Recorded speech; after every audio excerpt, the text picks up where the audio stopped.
igreja, com a paz de Cristo, amém? Meus irmãos, eu convido a todos a abrirem sua Bíblia no livro de Colossenses, capítulo 3, versículo 12.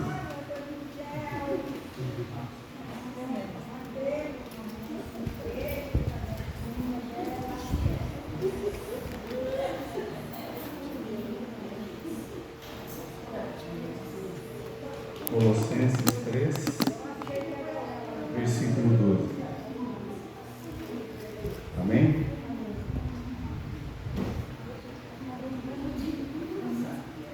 E a carta de Paulo aos Colossenses. Portanto, como povo escolhido de Deus, santo e amado, revistam-se de profunda compaixão, bondade, humildade, mansidão e paciência. Irmãos, Paulo nos fala sobre revestirmos a nossa vida com um estilo novo de viver, ou seja, vestir uma nova roupagem. As coisas velhas ficam para trás, tudo se fez novo. Abandonar a velha natureza e viver uma nova vida em Jesus com novos frutos, frutos naturais vindos do andar com Jesus. Um novo estilo de vida. A velha roupagem de pecados, agora substituída com novas peças, que são frutos do Espírito Santo. Nesse texto, Paulo nos dá uma relação de peças dessa roupagem. As peças de uma vestimenta que precisa seguir o nosso estilo de vida. Então, ele diz que nós devemos viver como eleitos de Deus. Eleitos de Deus. Isso quer dizer que não é uma religião. Uma religião não consegue produzir transformação em ninguém. A religião, no máximo, nos torna legalistas, seguidores de regras, e não ter um relacionamento. Vamos apenas observar alguns preceitos, mas não vamos, de fato, permitir a transformação de dentro para fora. Na religião, mostramos o exterior, mas não conseguimos ter a mudança no nosso interior. Então, como eleitos de Deus, já nos identifica como sendo alguém transformados por Deus, não por uma religião, mas ele diz também santos. A palavra santo quer dizer separado para. Não é simplesmente separado. Eu posso estar separado de alguém e isso não me faz santo. Eu sou santo ou santificado quando sou separado para. Para quem? Para Deus. Eu sou separado e me separo pela graça de Deus para viver ou para o próprio Deus. Então, eu posso dizer que estou naquela categoria que a Bíblia chama de santos. Não porque eu nunca erre. Aliás, ser santo não significa não pecar. Ser santo não significa nunca se enganar, cometer erros. Ser santo significa estar separado para Deus. Outra palavra que Paulo usa aqui é amados. Santos e amados, que significa amor pleno, sem interesse. Aquele amor que Deus demonstrou por mim e por você, quando Ele gratuitamente entregou o seu Filho unigênito para morrer no nosso lugar, sem pedir nada em troca. Outra coisa que o apóstolo Paulo diz aqui é que nós devemos vestir de profunda compaixão, que significa piedade. Daquilo que movia o coração de Jesus em relação aos necessitados, que precisavam de atenção, cura e socorro. Amado Deus, bendizemos o seu santo nome, ó Pai, porque o Senhor é bom. Oramos, ó Pai, para que nessa noite o Senhor seja presente através do seu Espírito conosco.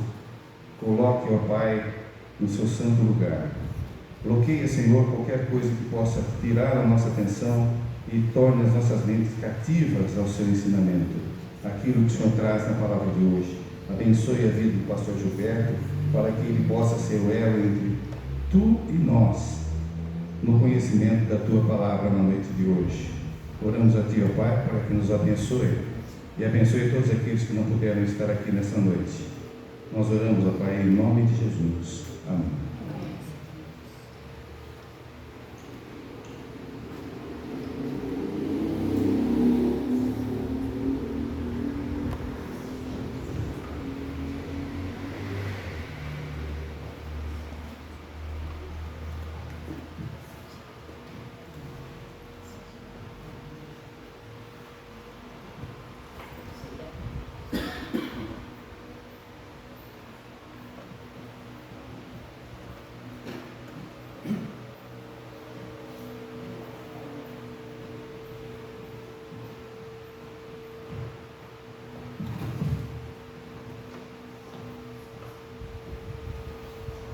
Peço que a igreja se coloque de pé para a gente estar junto louvando a nosso Deus.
Salvador, outro igual.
ao Senhor toda a terra e cantemos, poder, majestade, louvores ao Rei.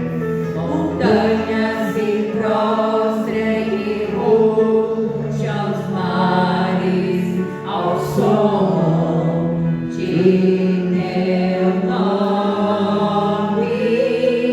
Alegre te louvo por teus grandes feitos, firmado estarei, sempre te amarei.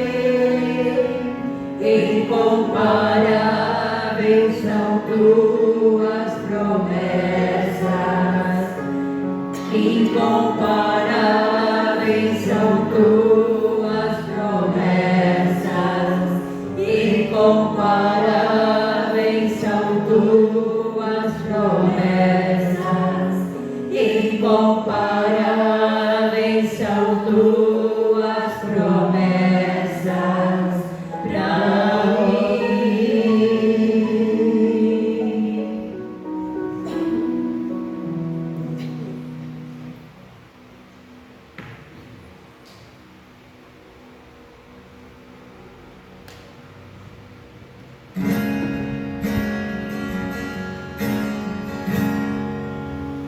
Tu que estás assentado no trono, sempre reinando, soberano.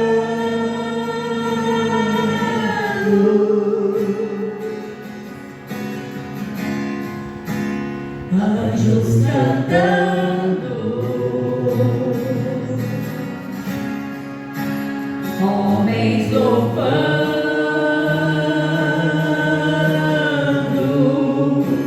Deus reunido, o seu povo,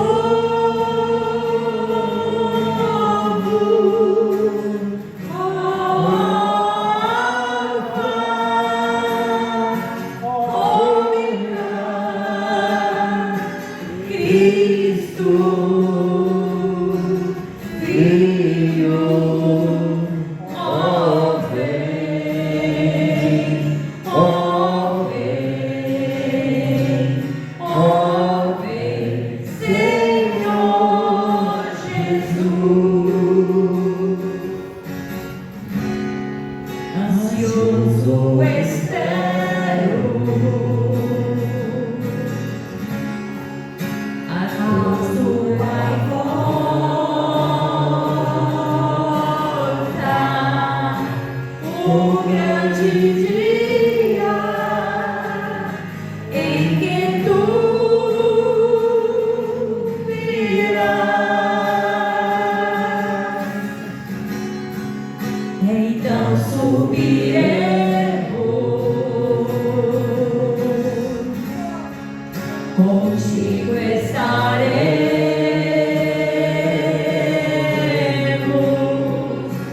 pra todo sempre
Quero ser um vaso de bênção, sim, um vaso escolhido de Deus, para as novas e para os perdidos, boas novas que vêm lá dos céus.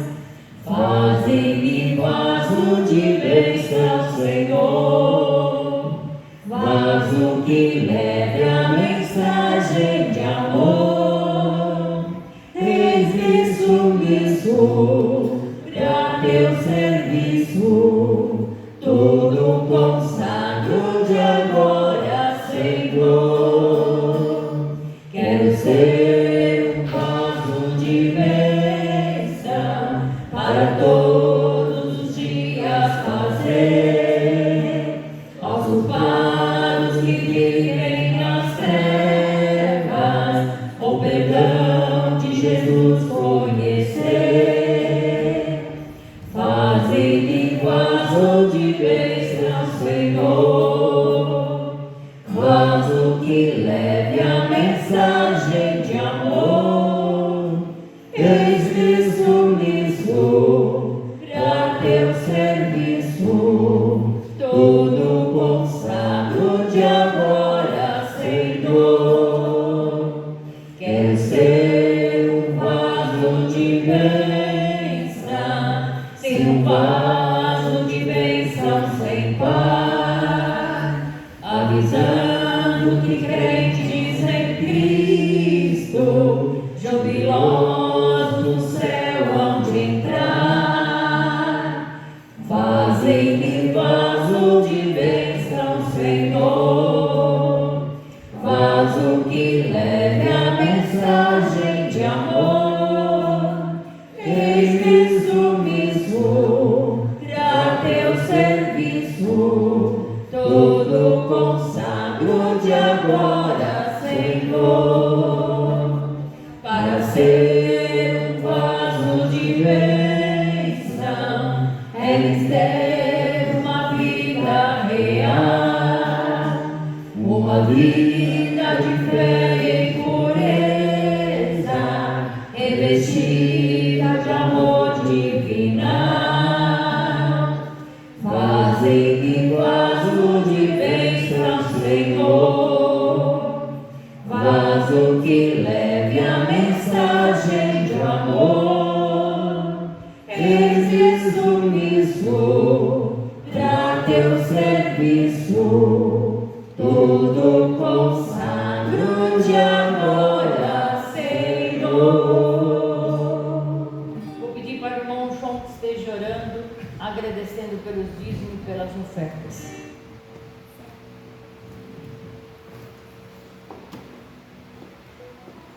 Maravilhoso eterno Deus, damos graças, ó Pai, por estar na tua casa, Senhor, para louvar e bendizer o teu nome, Senhor.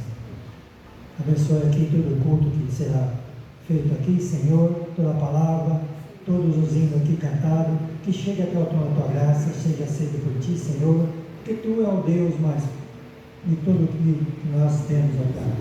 Um Deus poderoso, um Deus que provém de tudo aquilo que nós pedimos e temos fé e acreditamos, ó Pai.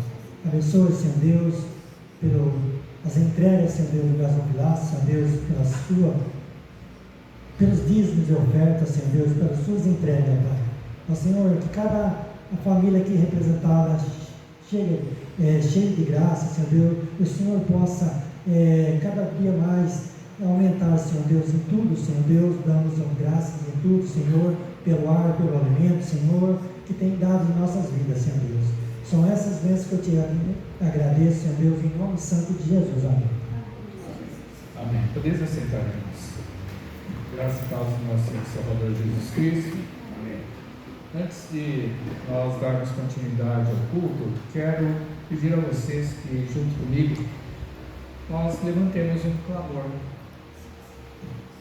pelo nosso irmão Arquimedes, marido da nossa irmã Maria, que faz pouco tempo ele teve que ir para a UPA, para ser medicado, e também de outros irmãos da nossa igreja que estão passando por algumas situações bem difíceis na sua vida. Quem não está, mas existem momentos em que nós, como povo de Deus, como igreja, como irmãos,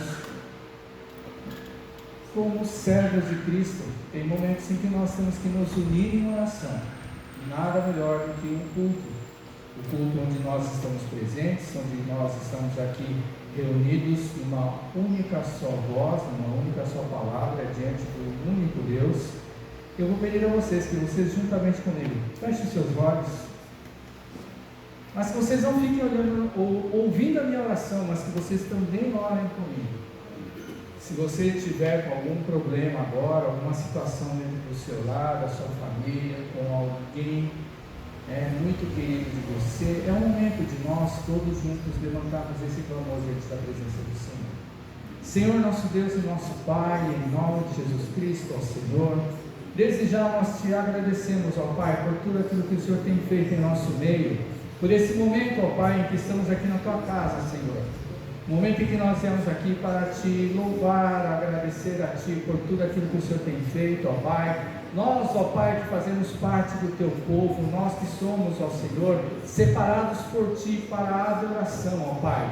Que o Senhor venha nesse momento, ó Senhor, receber o clamor que nós vamos levantar diante da Tua presença, ó Senhor.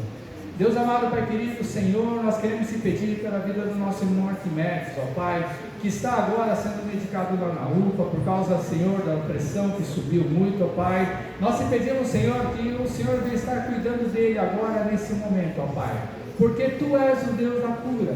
Jesus, ó Pai, é aquele que cura todo e qualquer tipo de mal, de enfermidade, de situação, ó Pai, e que, ó Deus, que o Senhor venha usar os médicos, todos aqueles que trabalham naquele lugar, ó Pai, para dar toda a assistência necessária ao Teu filho, ao Teu servo, ó Pai. Que o Senhor venha estar, ó Deus, derramando da Tua paz sobre o coração do Teu filho, Senhor, nesse momento, ó Pai. Que o Senhor venha estar restaurando a sua vida, Senhor, que não venha ter nenhum tipo de complicação, ó Pai, mas que o Senhor venha levantá-lo, ó Pai, para a honra e glória do Teu santo e maravilhoso nome, Senhor. Nesse momento, ó Pai, a sua família se encontra aqui, ó Pai. Ó Deus, eles vieram aqui para te louvar, para te clamar, para ouvir a Tua voz, Senhor, e nós juntamente como igreja, Senhor, nós, ó Pai, diante da Tua presença, nós levantamos esse clamor, ó Pai. Também queremos te pedir por todas as famílias, por todos os nossos irmãos que estão aqui presentes, Senhor. Ó Deus, muitos estão passando por situações dentro da sua casa, Senhor, dentro do seu lar, nas suas famílias, com todos aqueles, ó Pai, que fazem parte, ó Pai, da família que tanto o Senhor preza, ó Pai. A família, Senhor, que é a primeira instituição que Tu criaste, Senhor, nesse mundo, ó Pai.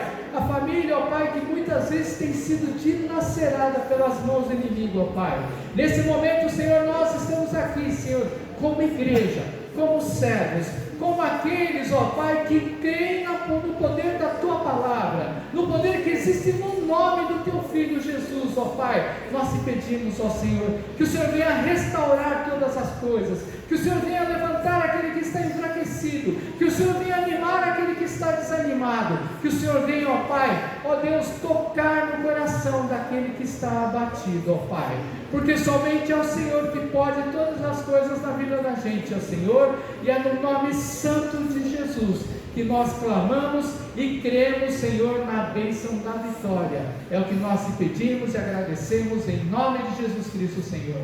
Amém. Amém. Irmãos, dando continuidade no culto, antes de nós passarmos a mensagem, eu quero dar os recados e falar das atividades especiais que nós teremos esse mês. Além dos cultos aos domingos, né, às 19 horas, e os nossos estudos às quintas-feiras às 20 horas. Próxima semana, segundo domingo do mês, é Ceia do Senhor, dia 10, então os irmãos não faltem, façam uma forcinha para estar presentes, né, para nós cumprirmos esta ordenança de Jesus. Terceiro domingo do mês vai ser o dia 17, culto missionário, vai ser o último culto da campanha desse ano, onde nós vamos recolher as ofertas desse dia para nós chegarmos e com tudo aquilo que foi recolhido nos meses anteriores, nós vamos enviar para a Junta de Missões Nacionais, né, da nossa denominação, para nós podermos abençoar todos aqueles que estão no campo trabalhando. No dia 16 de novembro, no sábado, Logo depois do feriado do dia 15, nós somos convidados pela Primeira Igreja Batista de Macatuba para participarmos do culto especial que eles denominam, que eles dão o nome de chá da construção. Nós somos convidados por eles e nós também fomos convidados a participar do louvor também. Se vocês quiserem ir juntamente com a gente, nós vamos sair daqui da frente da igreja entre 18h30, 19 horas, porque o culto lá começa às 19h30. Vamos lá todos juntos, porque no dia 30 de novembro, já emendando tudo, dia 30 de novembro, nós vamos fazer o aniversário da nossa igreja. Então, dia 30 de novembro, último sábado do mês, às 19h30, nós vamos estar celebrando mais um ano de vida dessa igreja, dessa denominação, e que a igreja de Macatuba vai ser convidado, o pastor Hilton vai ser o preletor no dia 30 de novembro, no aniversário da nossa igreja. E também, para finalizar, dia 24 de novembro, último domingo do mês, nós vamos ter a nossa assembleia de encerramento do ano, onde nós vamos atualizar as nossas atas, a prestação financeira de contas da igreja, e mais outras coisas que nós vamos estar apresentando na ata que nós vamos colocar no edital. Amém? Então, podem ver que no mês de novembro nós vamos ter várias atividades aqui na igreja, fora os cultos normais nossos. Vamos à mensagem. O irmão lembrou, nós temos uma família, não é bem visitante, já vieram aqui uma vez, mas nós queremos saudá-los, os nossos irmãos, vamos ver se eu não erro, Lincoln, Maísa, Arthur e Isabelle, certo? Eles já vieram uma vez aqui com a gente e estão retornando. Sejam bem-vindos no retorno aqui com nós e sintam-se à vontade com os nossos irmãos. E também temos mais um irmão trazido pelo nosso irmão Diogo, como ele chama? Orlando. Seja bem-vindo, Orlando. Sinta-se à vontade no nosso meio também. Bem? João, capítulo de número 20.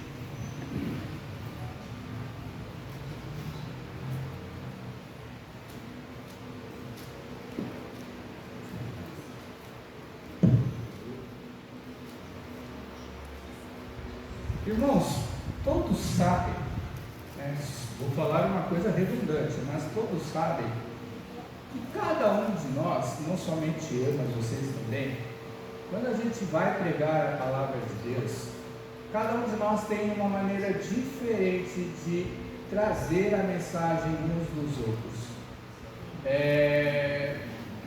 Como eu já estou bastante tempo aqui, os irmãos acho que até acostumaram do meu jeito de trazer a mensagem, mas uma coisa que normalmente eu faço, dentro da mensagem,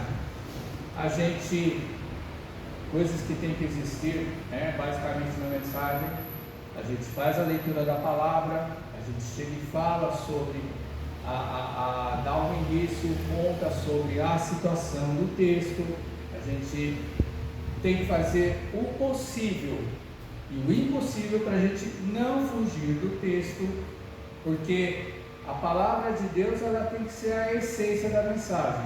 Ela não pode ser o acessório da mensagem, apesar que tem muita gente que faz isso. Mas a palavra ela tem que ser o texto, o assunto da mensagem. E na hora da aplicação, muitas vezes, para quem já me conhece, se acostumou comigo, não que eu já tenha falado, mas na hora da aplicação, muitas vezes, da maneira como eu transmito a mensagem, vocês têm que fazer uma força para você chegar e tirar daquilo que é trazido, do entendimento, da situação, do contexto da palavra. Você muitas vezes tem que tirar daquilo de dentro para fora para você trazer para a sua vida. Ou seja, por que eu faço isso? Não que sempre faço, muitas vezes a gente traz o contexto e a aplicação para a nossa atualidade, mas cada um de nós tem uma vida que é única. Cada um de nós, cada um de vocês e eu, nós temos as mais diversas e diferentes maneiras de viver dentro da nossa casa, do nosso trabalho, da nossa convivência, E como a palavra de Deus, ela é para todos, ela é para a igreja, Deus, dentro dessa mensagem, desse contexto, Ele sempre vai trazer ou algum ensinamento para você, ou falar de alguma situação na sua vida, mas que isso você tem que fazer o quê? Um esforço dentro do seu coração e da sua mente, para que você consiga entender no desenvolvimento da palavra e trazer para a sua realidade. Porque cada um de nós tem a nossa realidade. E a palavra, quando ela é trazida, ela não vai chegar e vai falar com todo mundo ao mesmo tempo. Não existe isso. E ela chegar e no meio de, estamos em 30 pessoas, ela falar 30 maneiras diferentes dentro de um texto com o pregador.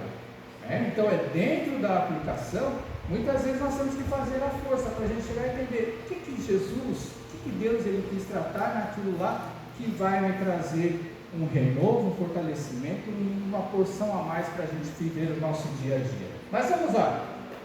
João capítulo de número 20, vamos ler a partir do versículo de número 19.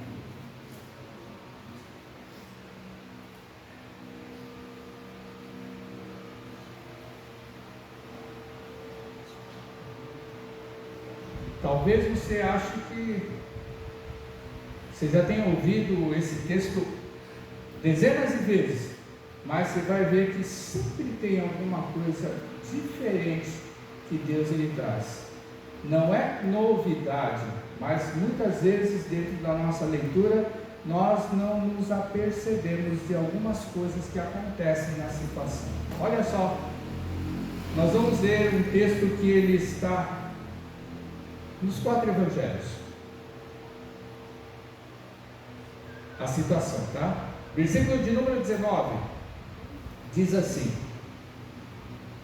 ao cair da tarde daquele dia, esse dia é o dia em que Jesus ressuscitou, o primeiro da semana, ou seja, o domingo, trancadas as portas da casa onde estavam os discípulos com medo dos judeus, veio Jesus, pôs-se no meio e disse-lhes: paz seja convosco. E disse-lhes, pois, Jesus outra vez,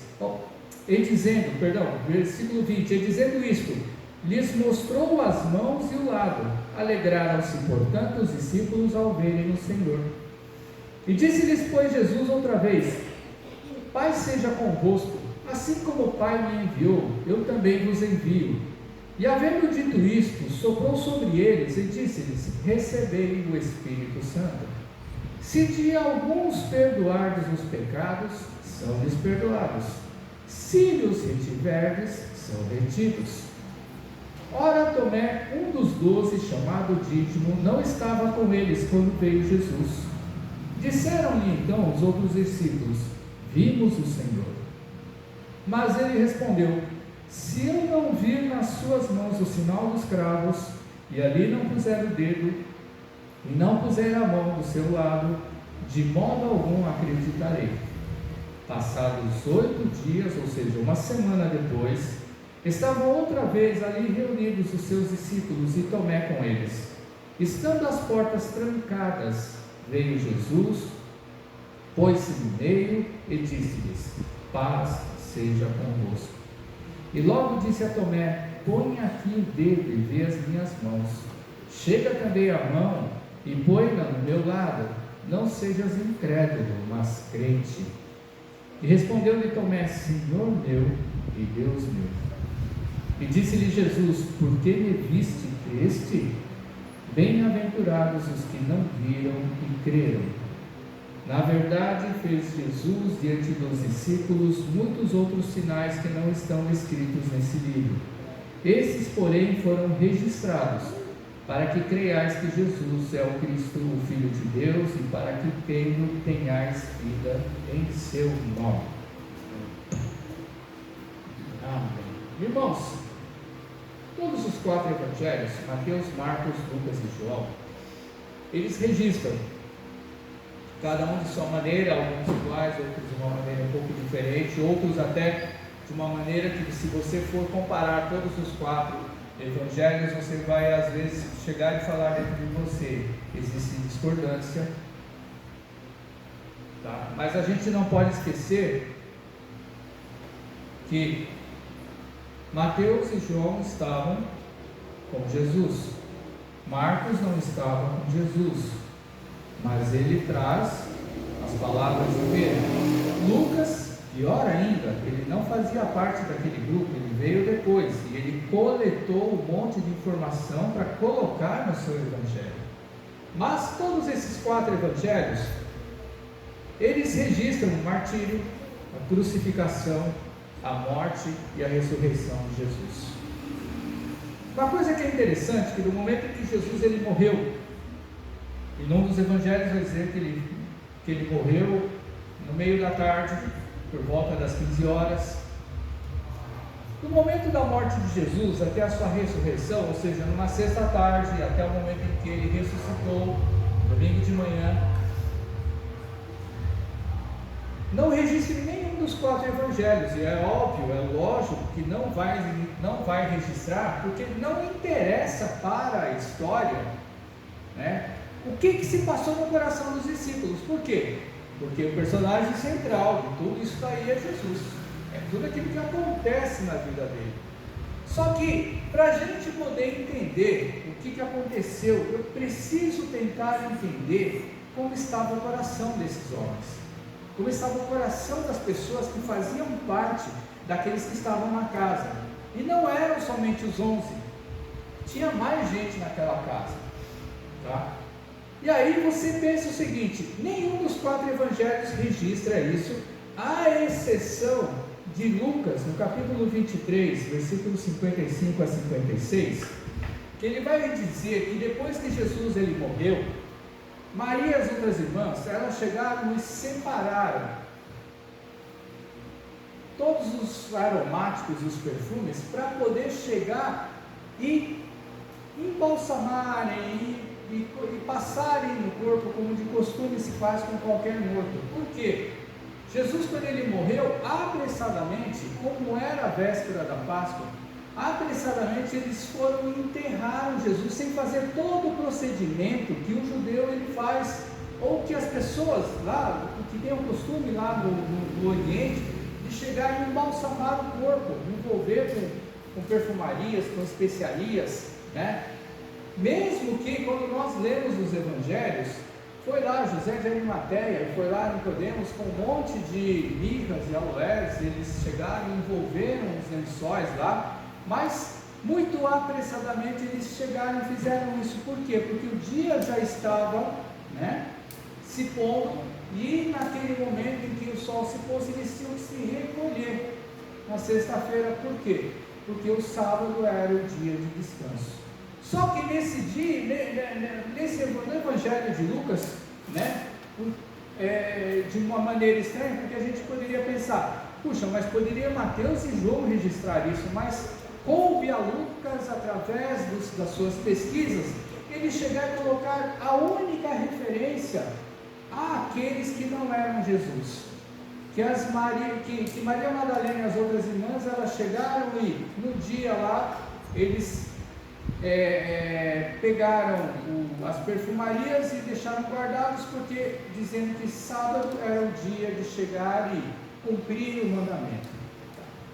Mas pensando nesse momento, nessas 40 horas ou 40 e poucas horas, ou seja, do meio da tarde de sexta até o começo da manhã de domingo, irmãos, a única maneira que nós temos a gente chegar e pensar como estava o coração deles é quando a gente vai lembrar de pessoas que nós perdemos. Então você imagina o seguinte: alguém muito querido, muito amado que você tinha na sua vida e você perdeu. Pai, mãe, irmão, irmã, amigo, filho, pessoas amadas. Quando você perde, que sentimento que você tem no pós-morte? Porque a gente precisa pensar um pouquinho nesse contexto para a gente continuar, que é o assunto da mensagem.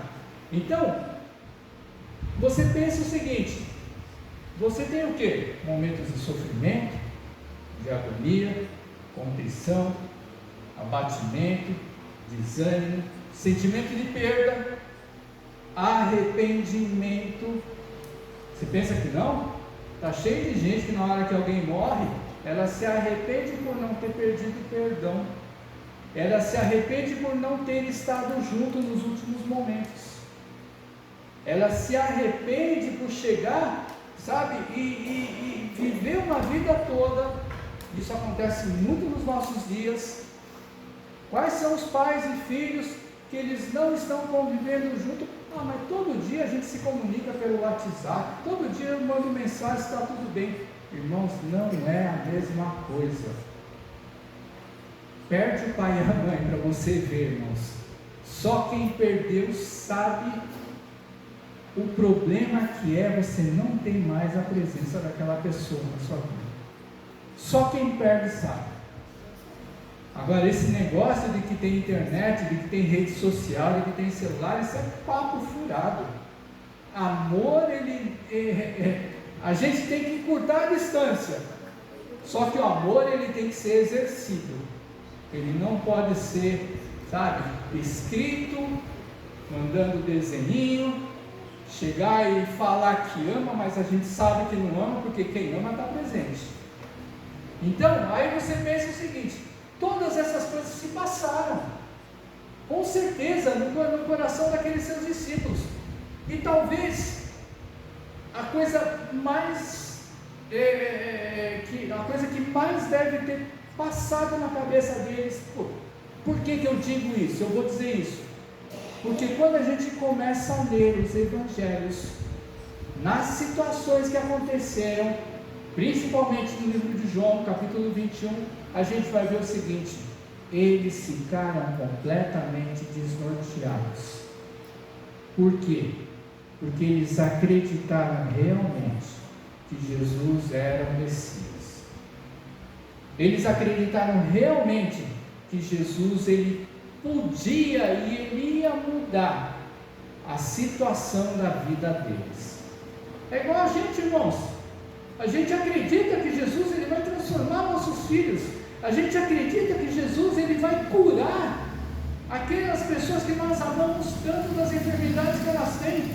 A gente acredita que Jesus, ele vai transformar o coração daqueles que nós amamos. A gente acredita que Jesus, ele vai trazer para a presença de Deus, para o meio da igreja, aqueles que estão perdidos, que nós amamos tanto. Só que as coisas, elas não funcionam dessa maneira, só o fato da gente acreditar. Porque na hora que perde, eles ficam completamente desnorteados. E aí é onde eu quero entrar no contexto daquilo que é o assunto da mensagem de hoje. O assunto da mensagem de hoje, ela envolve duas situações. A primeira delas é que nós vamos falar.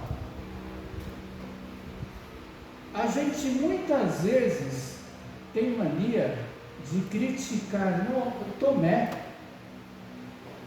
porque ele tinha que ver para crer. Jesus, ainda a gente até se firma nas próprias palavras de Jesus, porque viste, creste. Antes Jesus, ele chegou e falou, né? Olha aqui nas minhas chagas.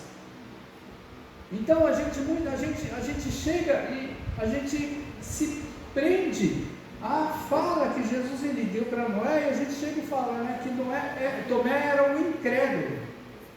Mas será que só Tomé era incrédulo? Então existe no texto, e a gente muitas vezes não se apercebe disso, existe no texto, e quando você começa a olhar nos outros 6 evangelhos na mesma situação, a gente vai ver que não era só Tomé um incrédulo, mas ele se passou como o único de todos que chegou, e ele teve que chegar e ver para crer. Todos precisaram ver para crer, irmãos. Nenhum deles chegou, acreditou na ressurreição de Jesus porque os anjos falaram. A exceção, e teve uma exceção, Maria Madalena, justamente uma mulher. As mulheres que eram tão criticadas, as mulheres que eram tão humilhadas, as mulheres que eram tão rejeitadas, aquela acreditou, mas que Jesus, ele apareceu para ela. Mas olha só, vamos ao contexto. Quando a gente chega lá no versículo de número 19, olha só o que diz lá o versículo de número 19. capítulo 20, ele vai dizer assim: ao cair da tarde daquele dia, o primeiro da semana, as portas estavam trancadas da casa onde os discípulos eles se encontravam, porque eles estavam com medo dos judeus. Agora você imagina assim, por que os discípulos eles estavam com medo dos judeus? Duas hipóteses. Primeiro, porque eles eram seguidores de Jesus, óbvio. Por quê? Que como os judeus, como os sacerdotes, eles chegaram e eles queriam caçar Jesus e matar para eles ser exemplo, o próximo passo dentro daqueles era que se aqueles eram seguidores e quisessem levar em frente tudo aquilo que Jesus ensinou, obviamente seriam os perseguidos. Segunda hipótese, que eles estavam trancados numa casa com medo. E aí é o mais estranho, né? A segunda hipótese de eles estarem trancados é que isso daí provavelmente é porque está registrado lá no livro de Mateus, porque quando o corpo de Jesus sumiu, o que aconteceu? Os guardas foram falar com o sacerdote chegou e falaram: não, vocês falam que os seguidores de Jesus, eles vieram, roubaram o corpo, para obviamente dar a impressão de que ele foi ressuscitado. Segunda hipótese é que eles iriam ser perseguidos exatamente por causa disso, porque eles roubaram o corpo de Jesus. Agora, no coração deles, não importa se seja a primeira ou a segunda situação, eles estavam com medo. Olha só que interessante.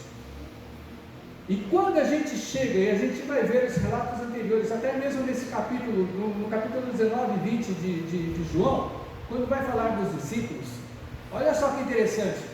As irmãs, as mulheres, elas estavam ali no começo da manhã, elas foram lá para levar os aromas para a gente chegar e embalsamar o corpo de Jesus.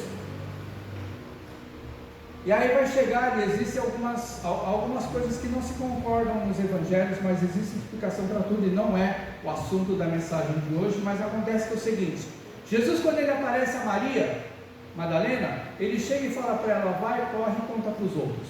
Só que antes disso, quando ela chegou e viu o túmulo vazio, ela chegou e ficou assustada, porque pensou: alguém roubou o corpo de Jesus. Ela foi e correu atrás de quem?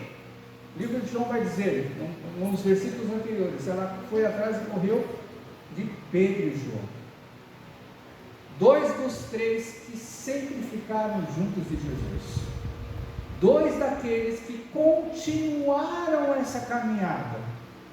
Tiago não estava nesse meio, porque era Pedro, João e Tiago que sempre estavam juntos.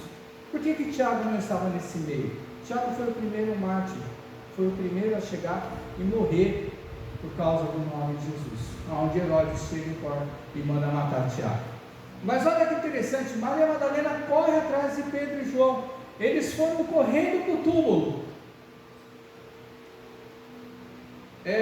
João era mais novo que Pedro, ele chegou primeiro que Pedro lá no túmulo. Ele chegou, parou e ficou olhando, e ele viu lá os lençóis sem nada, jogados no canto. Pedro, quando chega, ele vai e ele entra. E aí no livro de João ele fala que ele ficou assim, com um ponto de interrogação. No outro evangelho, se não me engano, de Lucas, vai dizer que Pedro ele chega e sai maravilhado. No livro de João, vai dizer que João, na hora que ele viu Pedro entrar, ele chega e começa a ver Pedro lá dentro, lá, juntamente com os lençóis e o lenço em que Jesus ele estava enrolado. Vai dizer que João ele creu no que? Na ressurreição. Só que, olha só, deixa eu ver no capítulo de número 20, vai dizer assim, no versículo de número 9, está dizendo assim, que depois disso tudo que eu falei, vai dizer assim: Pedro e João ainda não tinham compreendido a escritura que era necessário ressuscitar ele dentre os mortos. Irmãos, eu fui fazer uma pesquisa, lógico que eu não vou falar todas as passagens, mas eu contei, existem mais de 20 passagens, versículos em Mateus, Marcos, Lucas e João, falando sobre a morte e a ressurreição, ou falando sobre a morte ou a ressurreição de Jesus. Jesus falou várias vezes para eles que ele iria morrer e que ele iria ressuscitar. Agora olha só que interessante, vai dizer que esses dois iram, mas eles não entenderam, e vai dizer que no final da tarde, eles viram isso de manhã, e ao começar da noite, ao cair do dia, eles chegaram e estavam reunidos. Eu vou dizer para vocês, irmãos, Maria Madalena, quando Jesus teve encontro com ela, e ele chegou e falou, vai conta para os meus irmãos, ela foi correndo contar, ninguém acreditou que Jesus tinha ressuscitado. Só que em Lucas, daquele episódio dos dois discípulos que estavam no caminho de Emaús, eles chegam e tiveram um encontro com Jesus, e esses dois correram depois, e estavam ali dentro dessa casa. E quando eles chegam e entram lá, algum deles, dos discípulos, não fala quem, eles falam, Simão viu a Jesus. E isso é confirmado lá em Coríntios pelo apóstolo Paulo. Se Paulo ele chegou e leu o Evangelho, se Paulo conversou com Pedro, Paulo ele deixa registrado que Pedro também viu a Jesus. Agora olha só que interessante,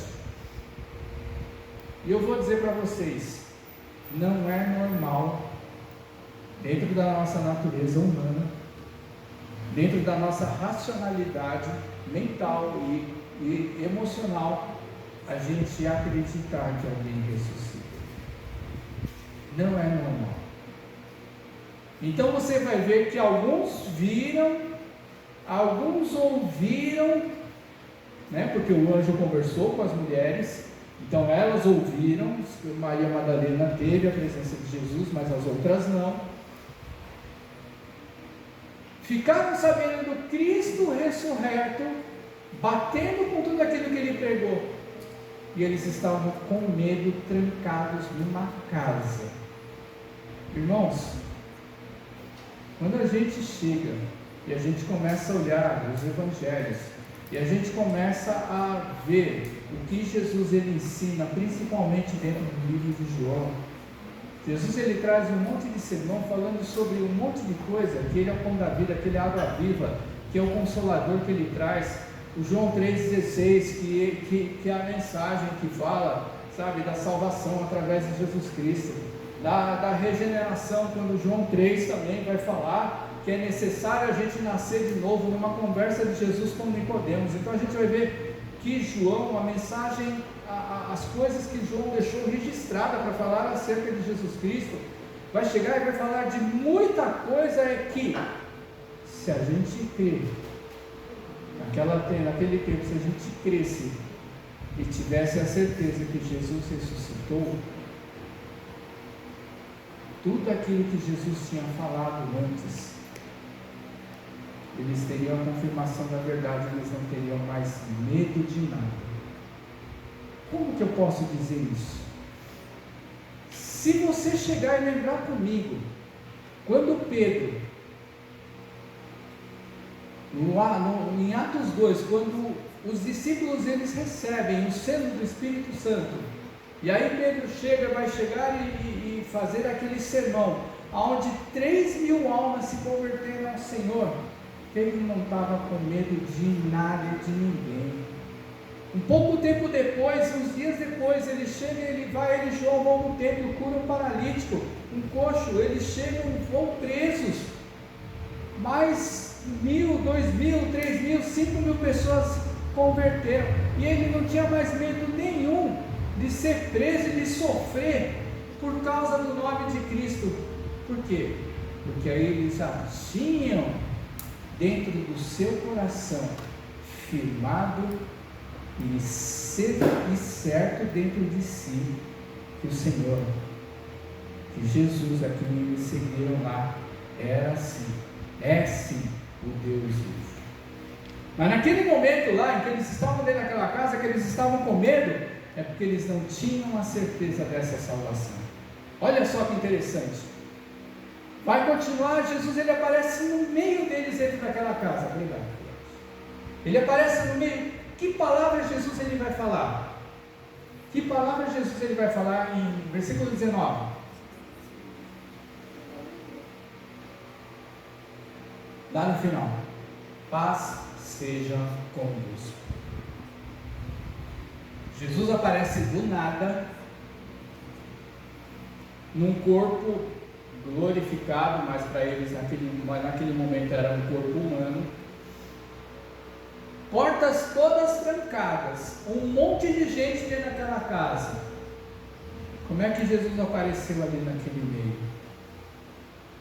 É óbvio que ele chegou e apareceu em nada porque ele é Deus. Mas Jesus ele apareceu com uma saudação.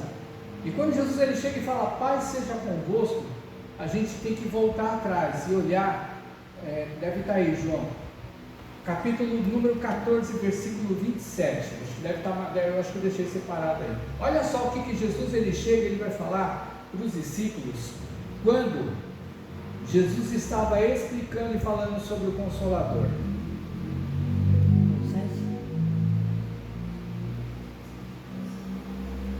Quando Jesus ele estava falando que teria que vir o Consolador, logo em seguida ele vai falar assim, deixo-vos a paz, a minha paz vos dou, eu não a dou como o mundo dá.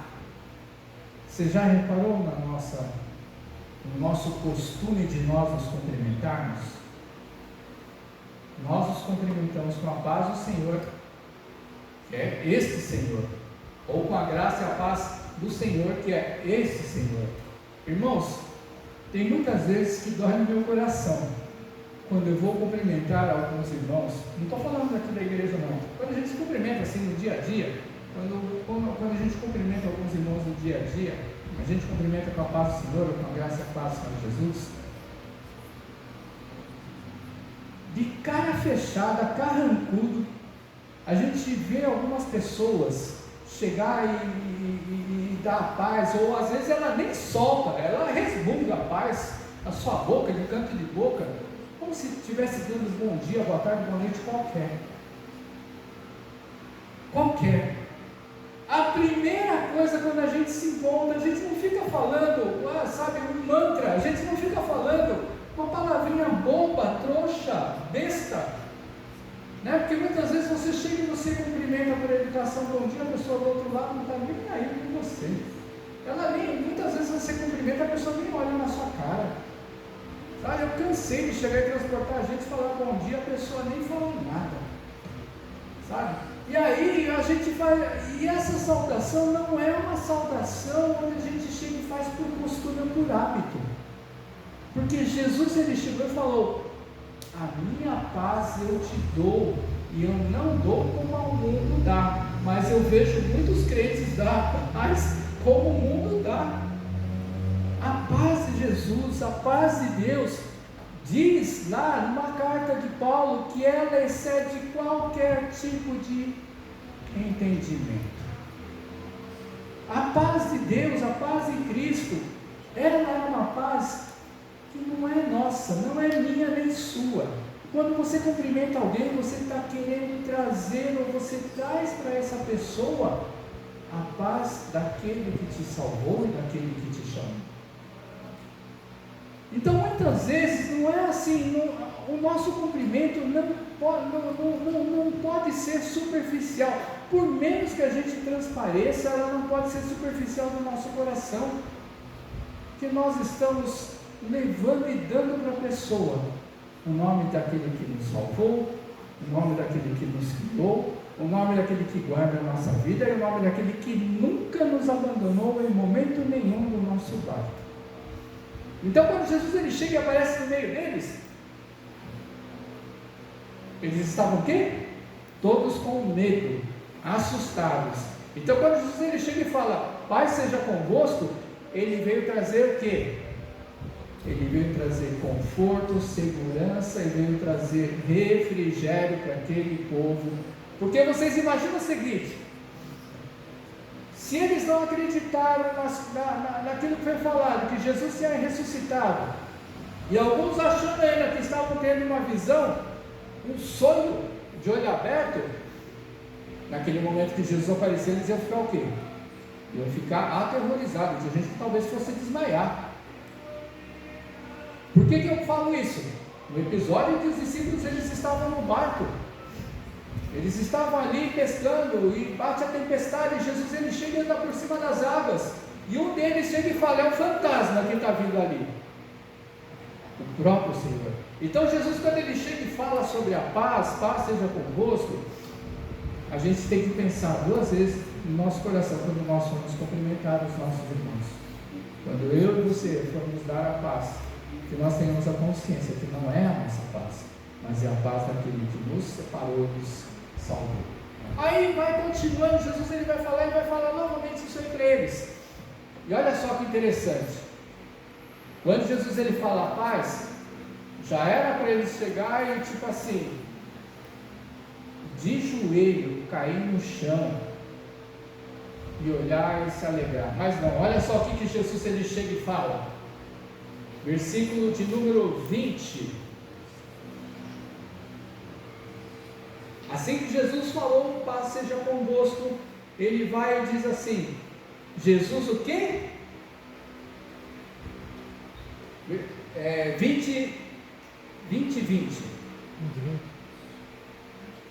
Olha o que Jesus ele chega e fala. Jesus ele mostra suas mãos e ele mostra o seu lado, ou seja, ele mostra o quê? Aonde ele levou exatamente os furos. E aí vai dizer o quê? Só depois disso os discípulos se alegraram. E muitas vezes a gente chega e fala que Tomé é um incrédulo. Ninguém acreditou que Jesus tinha ressuscitado, irmãos. E só Tomé não estava juntamente com eles, porque a gente vai seguir um pouco mais para frente, vai falar que Tomé não estava lá, e os discípulos correm atrás de Tomé, e eles chegam e falam, nós vimos o Senhor, ele ressuscitou. E Tomé chega e fala, não, por quê?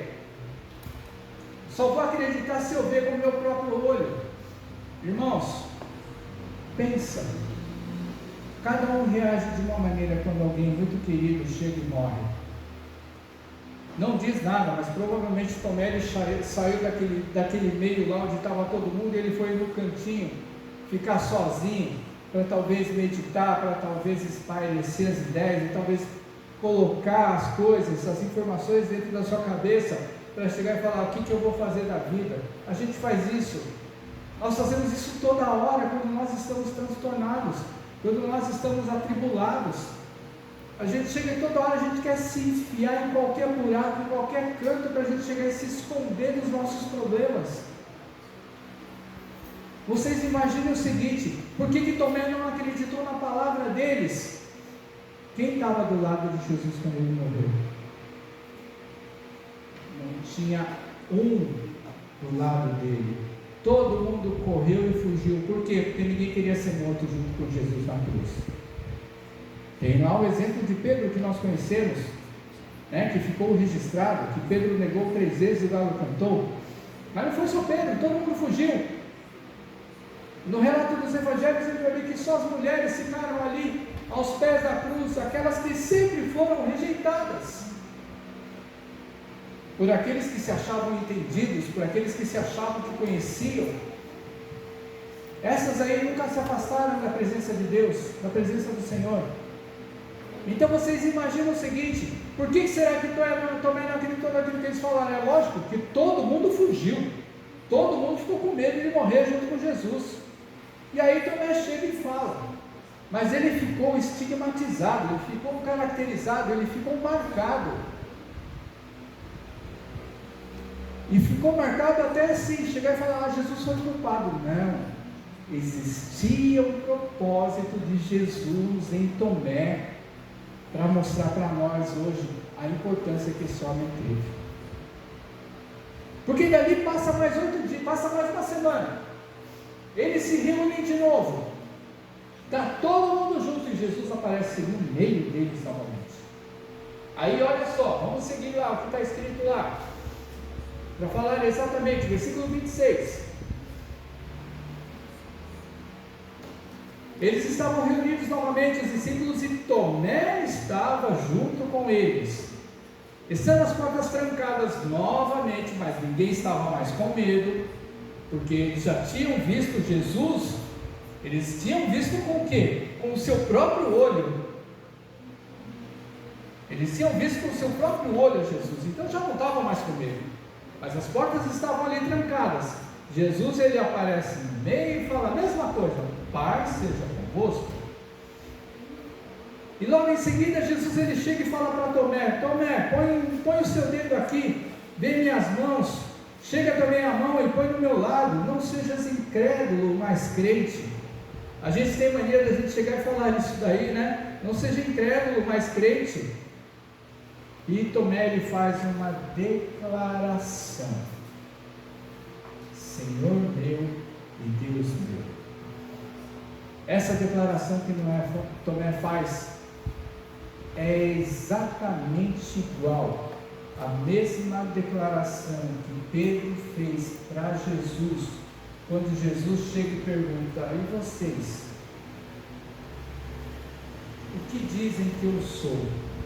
E Pedro ele chega e fala: tu és o Cristo, Filho do Deus vivo. É a mesma coisa aqui.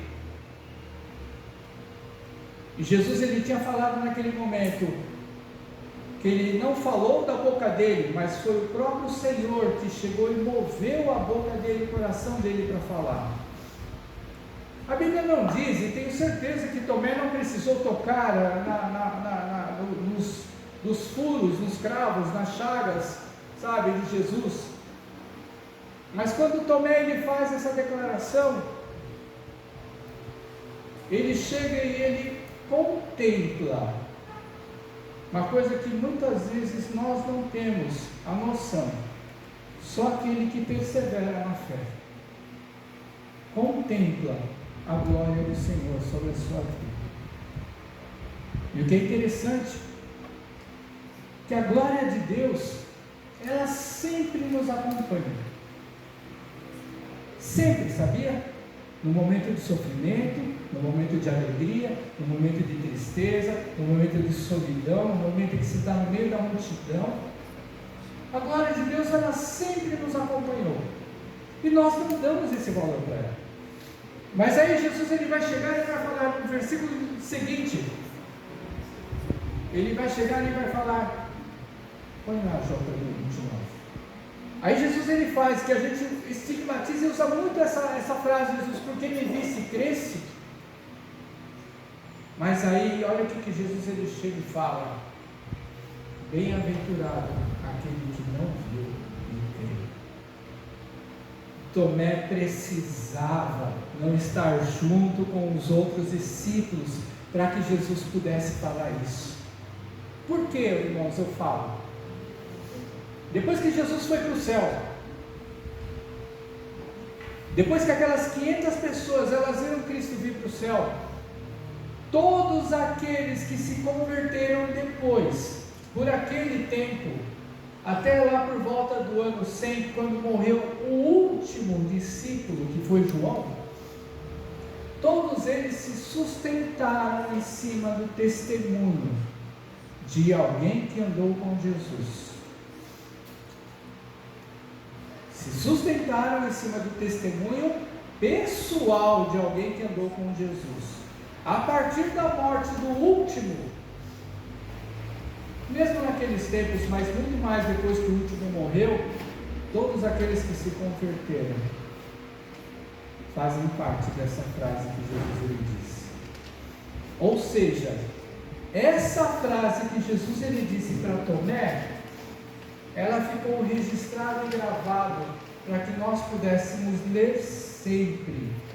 E todos aqueles que vieram depois dos discípulos são bem-aventurados, porque eles não viram e nós não vimos e cremos. Porque quando você anda e você vê uma coisa, quando você anda e você não vê é outra. E aí a gente vai ver uma coisa, irmãos, que é o que João vai falar nos dois versículos seguintes.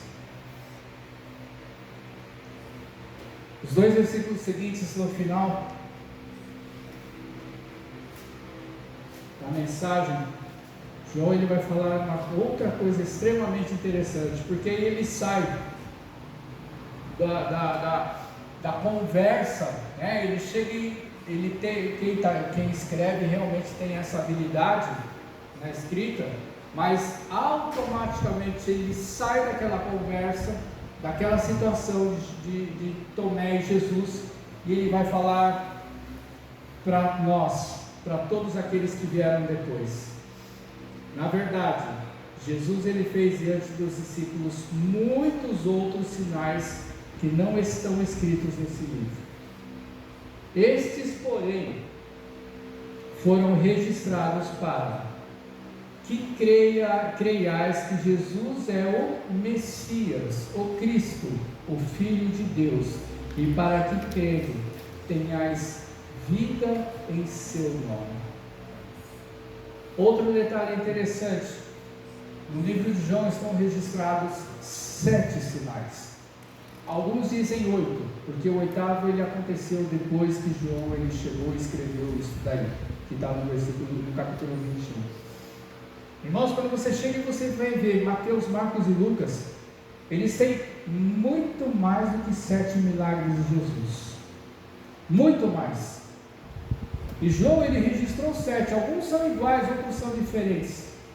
Mas João ele vai registrar alguns milagres daqueles que não estão, como por exemplo o primeiro milagre de Jesus, que transforma água em vinho. Isso é muito fácil. Não é fácil coisíssima nenhuma, irmãos. Não é fácil coisíssima nenhuma. A medicina, a ciência não conseguiu fazer isso até hoje. E teve um físico crente, físico cristão, que já é falecido e por acaso é brasileiro, que ele chegou e falou que precisa de uma máquina do tamanho do mundo para processar e fazer com que, catalisar com que a água ela se transforme em vinho. Isso Jesus ele fez num simples toque de chegar e transferir de um barril para outro a água. Primeiro milagre, coisa simples. De tantos. João, um outro milagre que João vai chegar e registrar é sobre o paralítico do tanque de Betesda. Só está registrado lá.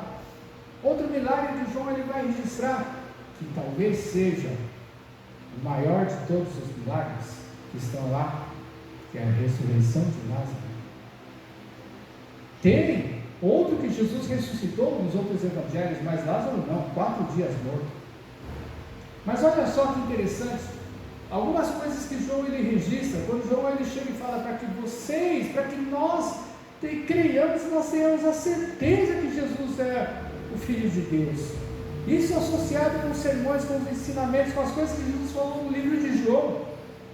Irmãos, só não acredita em Jesus aquele que não quer. Só não crê em Deus aquele que é completamente cego de coração. Só não acredita em Deus aquele que o diabo cegou completamente para que ele não possa ver a glória de Deus. Mas nós temos uma coisa, nós temos a oração. Temos outra coisa. Quando João ele chega e fala para que essas pessoas creiam nos sinais e nos ensinamentos de Jesus, João ele está falando uma coisa aqui. Isso está no nosso coração e nós muitas vezes não damos valor. Sem fé é impossível agradar a Deus. Irmãos, tudo aquilo que aconteceu, tudo aquilo que está acontecendo na vida da gente, as coisas, as situações, elas vêm na nossa vida para quê? Para tirar a nossa fé, para tirar a nossa paz, para tirar o nosso centro do coração e da nossa vida que está em quem? Em Cristo. No passado, nós éramos incrédulos exatamente iguais aos discípulos. Eles precisaram ver Jesus ressuscitado. E talvez no começo eles até pensaram: nossa, será que eu estou tendo vertigem? Será que eu estou sonhando de olho aberto? Será que é simplesmente alguma coisa que só eu estou enxergando? E Jesus ele precisou falar, e um dos evangelhos vai dizer que Jesus, para que eles tivessem a certeza, Jesus ele chega e vai falar para os discípulos: tem alguma coisa para comer? Porque fantasma não precisa comer, anjo não precisa comer, visão não precisa comer. E Jesus ele teve que falar isso. Olha outra coisa interessante, olha que a gente passa batido. Vai comigo lá, eu acho que não está aí, viu, João? Mas Marcos, capítulo 16. Olha só o que Jesus ele fala em Marcos, capítulo 16. Interessante. Eu tenho certeza que você muitas vezes passou batido, igual eu passei várias vezes batido. Olha o que Jesus ele chega e fala. Marcos capítulo 16, versículo 14.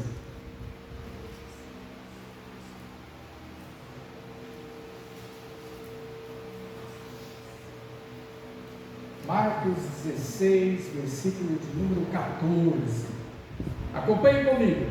Diz assim, isso foi na ordem para evangelização, na comissão, que Jesus ele chegou e deu para os discípulos. Finalmente, apareceu Jesus aos 11, quando estavam à mesa, nessa casa aí, e censurou-lhes a incredulidade e dureza de coração, porque não deram crédito aos que não tinham visto já ressuscitado. Olha só o que Jesus ele chega e fala. Então muitas vezes a gente chega e a gente bota a culpa todinha em Tomé. Não, todos os 11 e mais outros, eles não acreditaram. Mas chega um momento, eles tiveram que ver. Nós que viemos depois, nós não vimos e não vamos ver, só vamos ver na hora que ele voltar. Agora, chega um momento da vida da gente em que a dureza do coração ela sai, e aí a fé ela começa a brotar e crescer na nossa vida, e aí nós entramos numa luta constante com o nosso eu, constante com aqueles que nos cercam, constante com o inimigo, e essa luta que nós batalhamos, e às vezes são lutas ferozes que nós travamos dentro das nossas situações, mas tudo isso acontece para arrancar a coisa mais preciosa que nós temos no nosso coração, que é a nossa fé em Deus.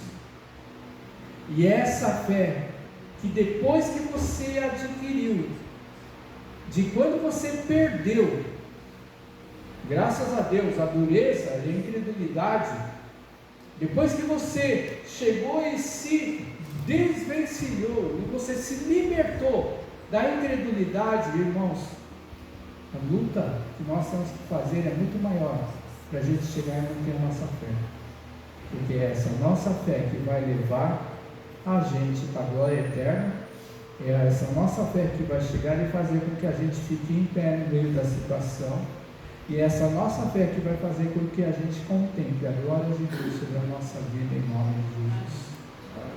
Então olha só que interessante, irmãos, quando a gente começa a chegar e a gente começa a olhar a palavra de Deus, e a gente começa a tentar entender as situações, eu vou falar para vocês, irmãos, não tem como a fé da gente não crescer, não tem como a fé da gente ela não se fortalecer, porque é nessa hora que Jesus ele chega e dá um gás ainda mais dentro do nosso coração e da nossa vida, para a gente chegar e continuar caminhando, levantando a bandeira da fé e querendo cada vez mais que o Senhor pode todas as coisas da vida da gente. Amém? Vamos cantar o hino de número 135. É isso?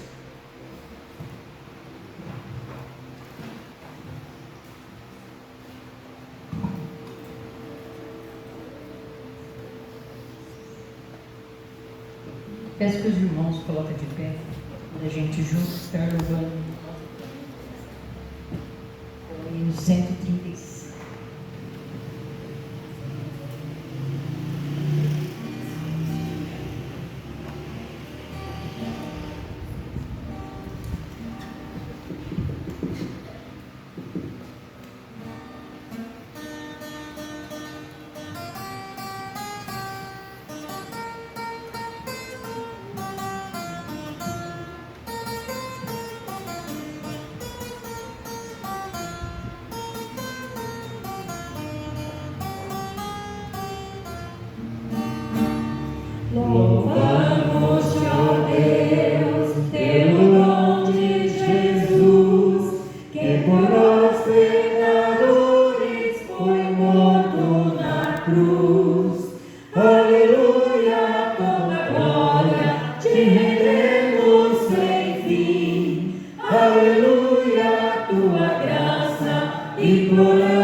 triplo